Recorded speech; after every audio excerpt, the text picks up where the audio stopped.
Good afternoon ulit guys. Ita-traffic monitor ko lang po itong EDSA na lagi kong tina-traffic monitor tuwing ako'y natadaan dito. Gusto ko lang din ipakita sa inyo ang kalinisan nitong EDSA talaga. Grabe oh. Magugulat din kayo dyan, di ba? Oh. Di ba? Ang linis na oh. Parang mahal na araw. Kasi guys, siguro halos lahat ng mga tao ngayon ay nasa sementeryo. Kaya yung iba nakakapagpahinga na kung kagabi pumunta ng mga sementeryo. Ayan guys, oh, linis na oh. Ang ganda oh.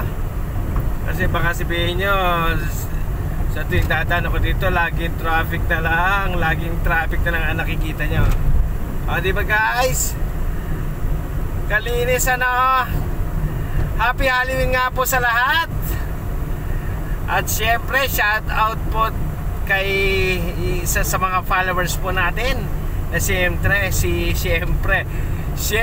Domingo ang gusto. Yan po yung friend natin dyan sa Del TV. Yan po yung si Domingo na pet lover din. Lagi nagpapakain ng mga pusa yan dyan sa ano. Lagi siyang may bit-bit na binibili. Ganong kabait si Domingo, pet lover talaga. At syempre shout out din yan sa walang kakupas-kupas na pamangkin ko. Supporter ko yan, followers ko yan, si Emily Mabatan. Apelyido niya po yan nung dalaga ha. Pero hindi ko alam kung ano na naging apelyido ni Emily nung nag-asawa. Emily musta? Yan po si Emily, nasa Antipolo po ngayon yan. Musta na rin sa iyong may bahay at syempre sa iyong mga anak.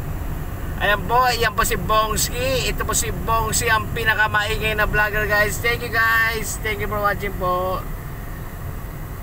Dito na ulit ako sa lungga ko. Wala kasi tao sa labas eh. Back to the LTV ulit. Kaya kwentuhan din yung mga ice cream natin.